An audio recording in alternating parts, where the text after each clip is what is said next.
Welcome to Hazel Hill Chocolate. I'm Nick. My name's Nick Exitis. I'm the owner with my wife Terry of Hazel Hill Chocolate. So Hazel Hill Chocolate, actually the candy making comes from my family. My grandfather was a Greek immigrant, and after World War I, the trade he learned through the Greek community was chocolate and candy making. So what we have here is something of a recreation of what his shop would have been like in the 40s, 50s, and 60s. So Hazel Hill is actually a real person. Hazel Hill is my wife's grandmother. So candy making from my grandparents and the name from her grandparents. We kind of do three things, so I'll talk about all of them. The first one is what you saw up in front. So we do confectionery work, so we cook sugar. That means we make caramel, we make fudge, we make marshmallows from scratch. All of those things we hand create, you know, the tradition of making things in small batches and by hand. And then we do chocolatier work. That's where we take chocolate and we turn it into nut clusters and truffles, and we enrobe caramel in chocolate and cherries, and then the facility most people don't see, we actually hand make specialty chocolate from cocoa or cacao that we import from around the world.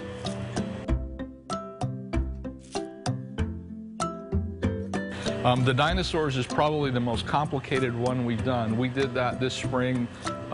Topeka had the Dino Days thing. So that entire thing is made entirely of chocolate. It is all edible. We had a chocolate hat we made, and we also make ladies' high-heeled shoes.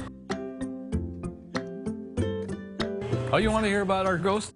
For years, especially in the morning when it's really quiet and there's nobody around, ladies' high-heel footsteps. Our ghost is friendly, so we own these buildings, and after we bought them, we started like clearing out some of the stuff in the upper floors, and we found all kinds of old accounting records and just stuff that had been stored, and amongst that stuff, we found a box of old Christmas cards. From that, we were able to kind of figure out who had the building and that it was a restaurant at that time.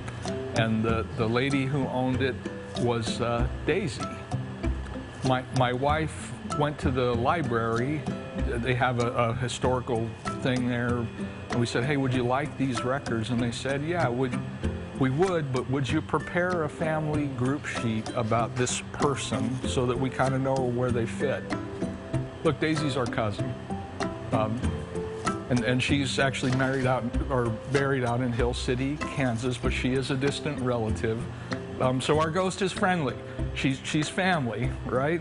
So if you're ever here when it's really, really quiet, you might hear Daisy walking around. I've been eating a lot of the Oco Caribe, that we import the cocoa from the Dominican Republic, and but my taste moves around a lot. I also been sneaking a lot of chocolate covered raisin clusters, but you know, you're here all the time, and it changes. A lot of times people ask us if we ever get tired of chocolate, and the answer is absolutely not.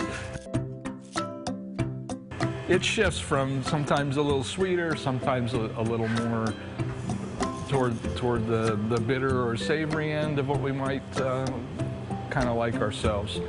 Probably our customers' favorite thing are the apples with the caramel and all that stuff on them, especially the one with the Snickers and the chocolate and the peanut butter candy is probably one of the most popular things in this shop.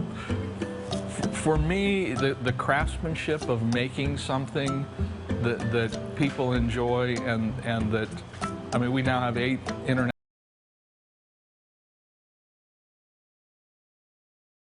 So being able to craft something like that in a local setting where people can enjoy it, and then probably the other part is just the people part. I mean, it's hard not to be happy when you come here and you get something good. We have a great crew of people to work with, and so many nice people come in that we get to visit with, and that is always fun.